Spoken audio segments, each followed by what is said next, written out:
तो दोस्तों, तो एक बार फिर से मैं हाजिर हूँ 24 जनवरी 2022 के डेली पीआईबी एनालिसिस के साथ। तो जितने भी इंपॉर्टेंट आर्टिकल्स हैं उनको हम लेने की कोशिश करते हैं। बाकी बहुत छोटे आर्टिकल होते हैं, उनको हम करंट अफेयर्स में ले लेते हैं। चलिए, आज का पहला आर्टिकल है, इंडिया का पहला डिस्ट्रिक्ट गुड गवर्नेंस इंडेक्स जारी किया गया है। जम्मू में जारी किया गया है। किसने जारी किया है? Union minister of home and cooperation. जो पहली बार कोऑपरेशन मिनिस्ट्री बनी है उसके मिनिस्टर कौन है? अमित शाह। उन्हीं के द्वारा इंडिया का पहला डिस्ट्रिक्ट गुड गवर्नेंस इंडेक्स जारी किया गया है। अभी तक गुड गवर्नेंस इंडेक्स राज्यों के लिए जारी किया जाता था, लेकिन अब डिस्ट्रिक्ट के लिए भी जारी किया जाता है और अमित शाह जी ने इसको रिसेंटली रिलीज किया है। देख लेते हैं। Union minister of home and cooperation Shri Amit Shah ji द्वारा इंडिया का पहला district good governance index release किया गया है। ये डिस्ट्रिक्ट गुड गवर्नेंस इंडेक्स कौन करता है? जो आपका गुड गवर्नेंस इंडेक्स प्रिपेयर करता है वही इसको भी प्रिपेयर करता है। Department for administrative reform and public grievances, इसके द्वारा ही प्रिपेयर किया जाता है। तो गवर्नमेंट ऑफ जम्मू कश्मीर उसकी मदद से प्रिपेयर किया गया है, क्योंकि ये जम्मू कश्मीर के लिए ही रिलीज किया गया है डिस्ट्रिक्ट गुड गवर्नेंस इंडेक्स। देख लेते हैं। इसमें सेम वैसे ही बेंच मार्किंग जो है डिस्ट्रिक्ट लेवल पर अपनाई गई है, जैसे राज्यों या फिर यूनियन टेरिटरी के लिए यूज की जाती है।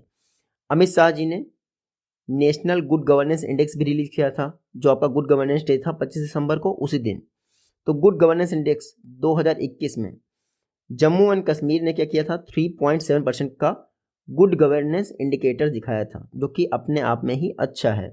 क्योंकि आपको पता है 2019 में ये यूनियन टेरिटरी बना था जम्मू कश्मीर में, और वहाँ पर गवर्नेंस को मापना इतना आसान नहीं था। फिर भी इसने 3.7% का इंक्रीज दिखाया गुड गवर्नेंस इंडिकेटर में।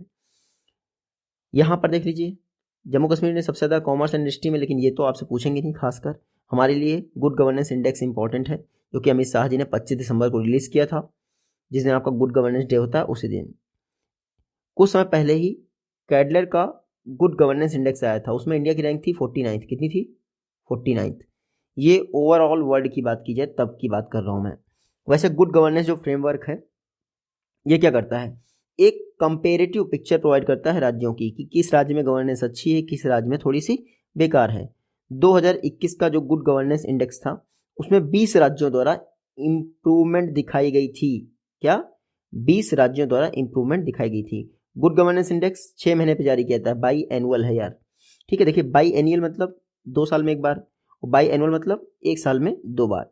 बाकी आपको पता ही है, ये राज्यों और यूनियन टेरिटरी को 4 कैटेगरीज में डिवाइड करता है। पहली बात तो larger state, smaller state, north eastern and Himalayan state, फिर यूनियन टेरिटरी। ये आपकी 4 कैटेगरी हो गई। फिर 10 सेक्टर होते हैं, आपको पता ही है। 10 सेक्टर हेल्थ होता है, सैनिटेशन होता है, जुडिशरी होता है, कई सारे होते हैं। ठीक है, वो आप 27 दिसंबर की पीआईबी में पढ़ सकते हैं। जो गुड गवर्नेंस इंडेक्स 2021 का था उसमें गुजरात ने टॉप किया था, ये तो आपने पढ़ ही रखा है। महाराष्ट्र सेकंड था, गोवा थर्ड था। सबसे ज़्यादा इंप्रूवमेंट किसने दिखाई थी गुड गवर्नेंस में? तो यूपी ने दिखाई थी, ये भी हम लोग पढ़ चुके हैं। तो इंडिया का पहला district good governance index Jammu and Kashmir के लिए रिलीज कर दिया गया है। किसने रिलीज किया है? अमित शाह जी ने। बाकी गुड गवर्नेंस इंडेक्स के विषय में जो मोटा मोटा हमें आना चाहिए था वो सारी डिटेल हमारे पास है, यहाँ पर आप पढ़ सकते हैं। बहुत ज़्यादा डिटेल में जाना है आपको तो 27 दिसंबर का पीआईबी आप एक बार देख लीजिएगा। चलिए, आज का नेक्स्ट हमारा आर्टिकल है, गवर्नमेंट द्वारा हाल ही में समम स्कीम को, सबमिशन ऑन एग्रीकल्चर मैकेनाइजेशन को अमेंड किया गया है। ड्रोन्स को प्रमोट किया जा सके एग्रीकल्चर में, इसके लिए इसको अमेंड किया गया है। समम स्कीम आपको पता ही है, फार्म मैकेनाइजेशन के लिए यूज़ की जा रही है। इसकी तरह आप जो मशीनरी परचेस करते हैं तो उसके लिए सब्सिडी दी जाती है समम स्कीम के अंतर्गत। देख लेते हैं। हाल ही में प्रिसीजन फार्मिंग को इंडिया में बूस्ट करने के लिए जो ministry of agriculture farmer welfare है उसने कहा है कि भैया एग्रीकल्चर सेक्टर में जो ड्रोन टेक्नोलॉजी है उसको अफोर्डेबल बनाया जा सके। इसके लिए समम scheme, submission on agricultural mechanisation, इसमें संशोधन किया गया है और कहा गया है कि अगर अगर आप एग्रीकल्चरल ड्रोन खरीदते हैं, यानी कि एग्रीकल्चर पर्पज़ के लिए ड्रोन खरीदते हैं, तो मैक्सिमम 10 लाख तक का या फिर ड्रोन कॉस्ट का 100% आपको क्या दिया जाएगा? वेवर दिया जाएगा। ये समम स्कीम के तहत है। तो ये तो उन लोगों के लिए हो गया अगर आप इंडिविजुअल पर्सन हैं, आप कल्टीवेशन कर रहे हैं, आपके पास लैंड ठीक ठाक है, 10 लाख तक का ड्रोन ले लेते हैं प्रिसीजन फार्मिंग के लिए, तो आपको ग्रांट मिल जाएगी 10 लाख तक की। लेकिन अगर एफपीओ है कोई, वो ऐसा करता है, तो ड्रोन की कॉस्ट का 75% ही मिलेगा उसको। ठीक है, उसके बाद ऐसी कोई एजेंसी है जो ये डिमॉन्स्ट्रेट करना चाहती है, लेकिन वो ड्रोन परचेज नहीं करना चाहते, ठीक है, ठीक है, तो कस्टम हायरिंग सेंटर से डिमॉन्स्ट्रेशन के लिए अगर वो ड्रोन जो है हायर करते हैं और फिर यूज़ करते हैं तो 6000 पर हेक्टेयर के हिसाब से उनको कंपनसेशन मिलेगा। लेकिन वही ऐसी कोई एजेंसी है जो परचेज भी कर लेती है फिर उसको जो है डिमॉन्स्ट्रेट करती है, 3000 तक का कंपनसेशन मिलेगा।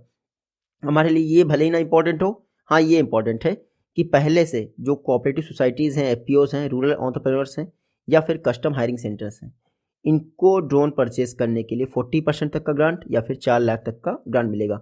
100% पे कितना ग्रांट होता है? 10 लाख। तो जितनी वैल्यू 40% 4 लाख, 50% 5 लाख, ऐसे हो जाएगा ड्रोन परचेज करेंगे आप समम स्कीम के तहत। तो बस इतना याद रखिएगा। और अगर कोई एग्रीकल्चर ग्रेजुएट है, कस्टम हायरिंग सेंटर सेटअप करता है तो उसको 50% तक का ग्रांट मिलेगा, यानी 5 लाख। अभी मैंने आपको बताया। तो एग्जैक्ट वैल्यू आप याद रखिए कि समम स्कीम के तहत अगर आप एग्रीकल्चर पर्पस के लिए ड्रोन लेते हैं तो 10 लाख मैक्सिमम, 100% ड्रोन ऑफ जो कॉस्ट है ड्रोन की उसका, तो उसी हिसाब से आपको डाउन करना है। हाँ, एक एग्रीकल्चरल ग्रेजुएट जो कस्टम हायरिंग सेंटर सेटअप करना चाहता है उसको 50% ड्रोन परचेज करने की कॉस्ट का मिलेगा। एफपीओ को 75% मिलेगा, ठीक है। जो एग्जिस्टिंग कस्टम हायरिंग सेंटर है उनके लिए 40%। ये कुछ फैक्ट आपको पता होने चाहिए। समम स्कीम आपको पता ही है, फार्म मैकेनाइजेशन के लिए गवर्नमेंट ऑफ इंडिया ने लॉन्च की थी। समम स्कीम कब? 2014-15 में लॉन्च की थी। इसमें जो नॉर्मल स्टेट्स हैं उन राज्यों को एग्रीकल्चरल इक्विपमेंट और मशीनरी परचेज करने पर 40 to 50% तक का सब्सिडी दिया जाता है। यानी अगर वो अपने पर्सन को पे करते हैं तो 40 to 50% government of India bear करती है उस कॉस्ट का। नॉर्थ ईस्टर्न राज्यों में 100% बेयर करती है, लेकिन 1.25 लाख यानी 1.25 लाख से ऊपर नहीं जा सकता है।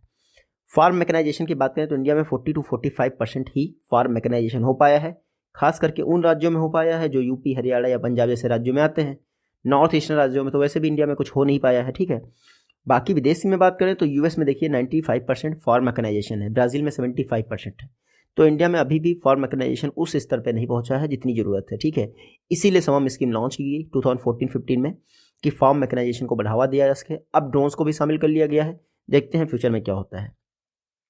नेक्स्ट आर्टिकल है हमारा नेताजी की 125th बर्थ एनिवर्सरी से रिलेटेड। देखिए, अमर जवान ज्योति को मर्ज कर दिया गया है नेशनल वॉर मेमोरियल के साथ। अब क्या जा रहा है? किया ये जा रहा है कि जो इंडिया गेट है वहाँ पर हमारे नेताजी सुभाष चंद्र बोस जी की प्रतिमा इस्टेब्लिश की जा रही है। एक statue of Netaji Subhash Chandra Bose establish किया जा रहा है। कहाँ पर? इंडिया गेट पर। इनकी 125वीं बर्थ एनिवर्सरी के टाइम पर यहाँ पर आप पढ़ सकते हैं। इसी दौरान 2019, 20, 21, 22 के लिए ये जो आपदा प्रबंधन पुरस्कार हैं वो भी अनाउंस किए जाएंगे। आपदा प्रबंधन पुरस्कार क्या होता है? लोगों को सम्मानित करने के लिए अगर वो डिजास्टर मैनेजमेंट की फील्ड में कुछ भी कोऑपरेशन दिखाते हैं। आपदा प्रबंधन पुरस्कार इंस्टीट्यूशंस एंड इंडिविजुअल को मिलता है। इंडिविजुअल को क्या मिलता है? 51 लाख तक का कैश प्राइस और सर्टिफिकेट मिलता है, लेकिन इसको आपको फिर से डिजास्टर मैनेजमेंट में ही खर्च करना होता है। इंडिविजुअल को 5 लाख तक का कैश प्राइस और सर्टिफिकेट मिलता है हर वर्ष 23 जनवरी को, जो कि सुभाष चंद्र बोस जी की बर्थ एनिवर्सरी होती है। यहाँ पर देख लीजिए 23 जनवरी 1897 को कटक ओडिशा में सुभाष चंद्र बोस जी का जन्म हुआ था। तब ये बंगाल प्रोविंस में आता था 1897 में। इसीलिए क्योंकि 23 जनवरी को जन्म हुआ था तो 23 जनवरी को पराक्रम दिवस इंडिया में मनाया जाता है। बाद में आपको पता ही है कांग्रेस के साथ हमारे सुभाष चंद्र बोस जुड़ गए, लेकिन सॉल्ट सत्याग्रह 1930 में जुड़े तो, लेकिन जब सिविल डिसओबीडियंस मूवमेंट, ठीक है, सविनय अवज्ञा आंदोलन जो है निरस्त कर दिया गया और गांधी इरविन पैक्ट हो गया 1931 में, तो हमारे बोस जी ने बहुत इसका विरोध किया। बाद में वो एम एन रॉय जी से भी मिले, ठीक है, एम एन रॉय जी से भी मिले, आपको पता ही होगा सोशलिस्ट संविधान सजेस्ट किया था इन्होंने। जो कांग्रेस का हरिपुरा अधिवेशन था 1938 में, उसके ये अध्यक्ष भी रहे थे सुभाष चंद्र बोस। बाद में 1939 में त्रिपुरी के लिए भी इनको ही अध्यक्ष चुना गया था इंडियन नेशनल कांग्रेस का, लेकिन गांधी जी पट्टाभी सीतारमैया जी को ले आए और इस चक्कर में इन्होंने डिज़ाइन कर दिया कि भैया आप संभाल लो, हम चलते हैं, ठीक है। बाद में ना पट्टाभी सीतारमैया बने, ना ही वो बने आपके सुभाष चंद्र बोस, बना कौन? राजेंद्र प्रसाद बना। ये आपको जरूर याद रखना है। बाद में इंडियन नेशनल आर्मी हमारी बनी। जापान, क्या सिंगापुर जो है जापान के कंट्रोल में था, ठीक है, जर्मनी से ले लिया था इन्होंने 1943 में। तो दिल्ली चलो का नारा उन्होंने सिंगापुर से दिया। आज़ाद हिंद गवर्नमेंट जो है इस्टेब्लिश की 21 अक्टूबर 1943 को। आपको पता ही होगा अंडमान निकोबार जैसे समय में इंडिया जो आपका फ्लैग था वो भी फहराया गया था। INA मोहन सिंह और जापानीज मेजर इवाची फुजीवारा के तत्वावधान में बनाई गई थी। मोहन सिंह, ठीक है। ये जो ब्रिटिश इंडियन आर्मी के प्रिजनर्स थे उनको मिलाकर आईएनए को बनाया गया था। बाद में सुभाष चंद्र जी ने उसका कंट्रोल ले लिया। National single window system, Shri Piyush Goyal ji ने कहा है कि इंडियन मिशन जो अब्रॉड में है, नेशनल सिंगल विंडो सिस्टम का ढंग से यूज़ करना चाहिए। कैसे? देखिए, ऑपरेशनल्स और ट्रांसपेरेंसी को बढ़ावा देने के लिए नेशनल सिंगल विंडो सिस्टम का रिव्यू मीटिंग कंडक्ट किया गया। पर्पस क्या है? जो नेशनल सिंगल विंडो सिस्टम है ये इंडस्ट्री में ईज ऑफ डूइंग बिजनेस को प्रमोट करेगा। नेशनल सिंगल विंडो सिस्टम याद रखिएगा, DPIIT, department for promotion of industry and internal trade, DPIIT ने इन्वेस्ट इंडिया के साथ मिलकर नेशनल सिंगल विंडो सिस्टम बनाया है। 32 मिनिस्ट्रीज जो है अपनी अपनी सेवाएं यहाँ से ले सकती हैं। 14 राज्य भी इसमें शामिल हैं। 6 और राज्य जुड़ने की कगार पर हैं नेशनल सिंगल विंडो सिस्टम के। तो DPIIT का मतलब आयात निर्यात बिजनेस सबसे रिलेटेड होगा नेशनल सिंगल विंडो सिस्टम।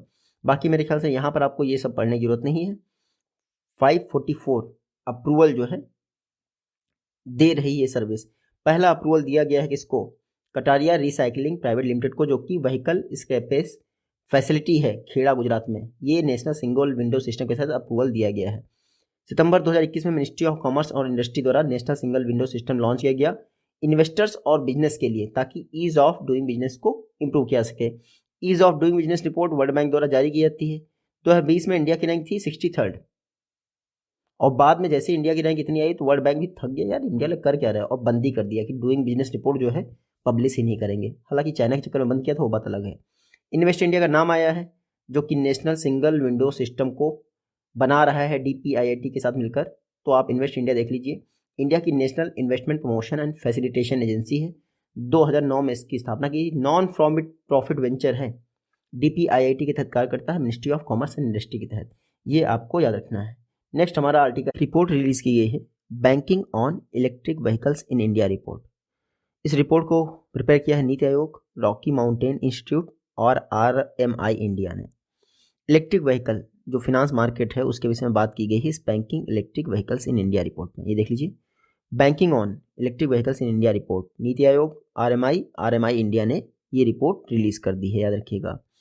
इसमें बताया गया है कि RBI को प्रायोरिटी सेक्टर लैंडिंग में शामिल कर लेना चाहिए इलेक्ट्रिक व्हीकल्स को। ये रिकमेंडेशन दी गई हैं। इलेक्ट्रिक व्हीकल्स फॉर जो फिनांस मार्केट है वो 40,000 करोड़ का है लगभग। 2030 तक ये 3.7 लाख करोड़ का हो जाएगा, ठीक है। तो 2025 तक 40,000 करोड़ का हो जाएगा इलेक्ट्रिक व्हीकल को जो फिनांस प्रोवाइड किया रहा है। 2030 तक 3.7 लाख करोड़ का हो जाएगा, ठीक है। जो फिनेंशियल इंस्टीट्यूशंस हैं ये इंपॉर्टेंट रोल प्ले करेंगे ताकि EV इलेक्ट्रिक व्हीकल्स को इंडिया में अडॉप्ट किया सके, और इनकी वजह से क्या होगा, जो ट्रांसपोर्ट है उनका डीकार्बोनाइजेशन होगा, यानी कि कार्बन फुटप्रिंट कम होगा ट्रांसपोर्ट सेक्टर में। तो इनडायरेक्टली देखा जाए तो बैंकिंग जो है कार्बन फुटप्रिंट को कम करने में हेल्प करेंगे। प्रायोरिटी सेक्टर लैंडिंग का एम क्या होता है? एम्प्लॉयमेंट अपॉर्चुनिटी को इंडिया में जनरेट करना, सबसे ज़्यादा ये एम होता है। तो ज़रूरी है कि EV को भी इसमें शामिल कर लिया जाए। देखिए 2070 तक क्लाइमेट गोल्स को अचीव करना है तो इंडिया को अपना EV सेगमेंट फास्ट ट्रैक करना पड़ेगा, और प्रायोरिटी सेक्टर लैंडिंग ऐसा करने में हेल्प कर सकता है। इलेक्ट्रिक व्हीकल्स की बात की जाए तो India 5th largest car market है वर्ल्ड में, ठीक है। जल्दी जल्दी ये टॉप 3 में भी आ जाएगा। 40 करोड़ कस्टमर हैं जिनको 2030 तक मोबिलिटी सॉल्यूशन की ज़रूरत पड़ेगी। ग्लोबल इलेक्ट्रिक मोबिलिटी रिवॉल्यूशन कहता है कि इलेक्ट्रिक व्हीकल को जल्दी से जल्दी अपनाया जाना चाहिए, और ऐसी रैपिड ग्रोथ आपको दिखती भी है।